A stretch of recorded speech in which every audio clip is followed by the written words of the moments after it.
Huwag kayong basta-basta magpapagawa ng mga ganyan. Yung hindi marunong maggawa. Yung iba naman kasi marunong sila eh. Yung talagang mga nagmumotor. Nakatulad kung hindi marunong, doon lang talaga tayo sa kasa umasa. So ngayon guys, sa 9,025 pa lang siya. So ililista ko siya para hindi ko makalimutan. Kasi ang pagpapacivity cleaning ulit nito is after ng 4,500 or kaya 5,000 na itinakbo. Dito tayo magtanong. Tapo!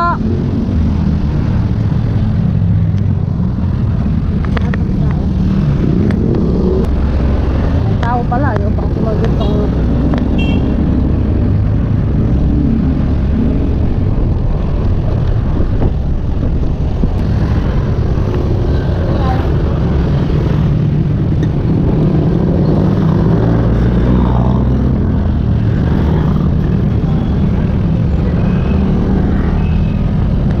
guys, power, hindi pala madali magkaroon ng sasakyan. Daming ginagawa.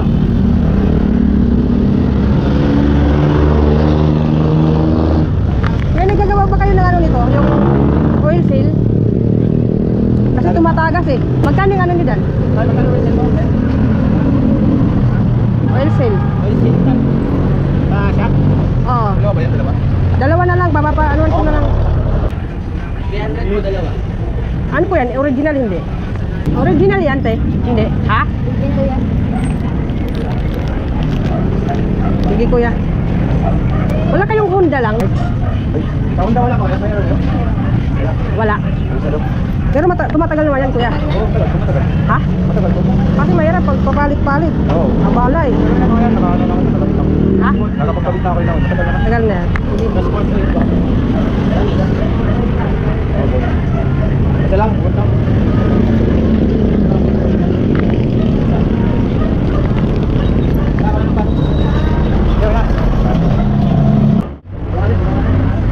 Kuya, magkano yung CVT cleaning nyo? Yung sa panggilid? 250. 250.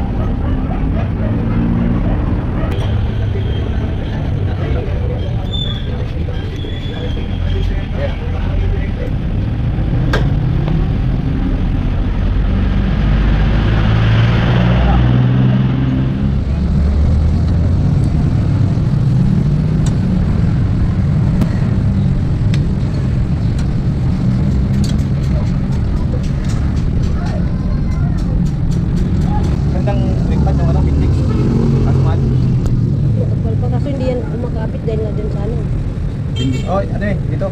Tumatagas. May ano, may langis. May langis. Kasi natin ito lang ano. May gusto rin naman lang, kuha lang ako dito sa motor ko. Kasi natin. Pagkatanggal na natin. Napuputol talaga yan kuya pag matagal na, yung ganyan. Yung ano niya, yung ito, napuputol talaga to. Ano no?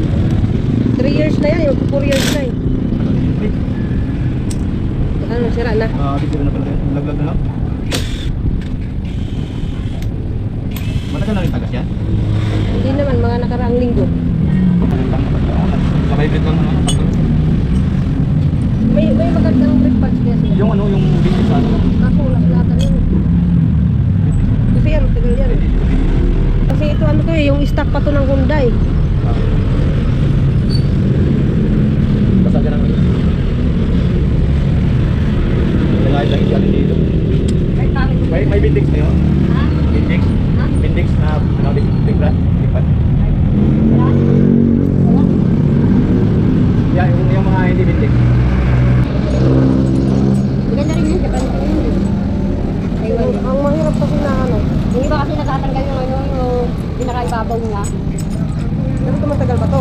Oo, tumatagal to. Ito lang, ito lang. Pero gusto mo, ano oras na ba? Grabe yung sutilsi na. Ay, wala. Nakado na. Next tingin mo muna yan, kasi sigurado naman ako. Marami natin yan. Madami ka nang nalagyan yan? Ha? Madami nang bumili niyan? Oo, marami. Kaya nga ganyan naman brand namin.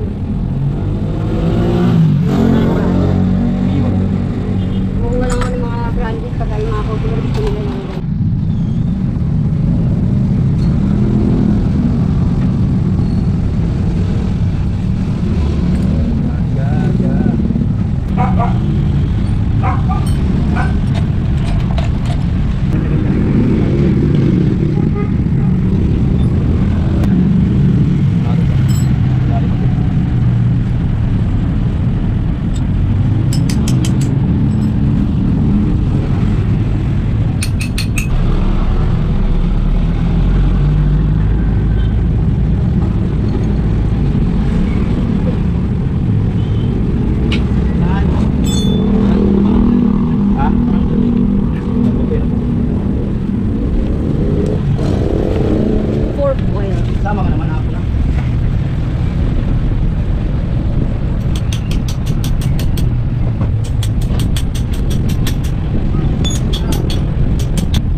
So ayan na nga guys, yung ano natin, oil cell na napakamura lang.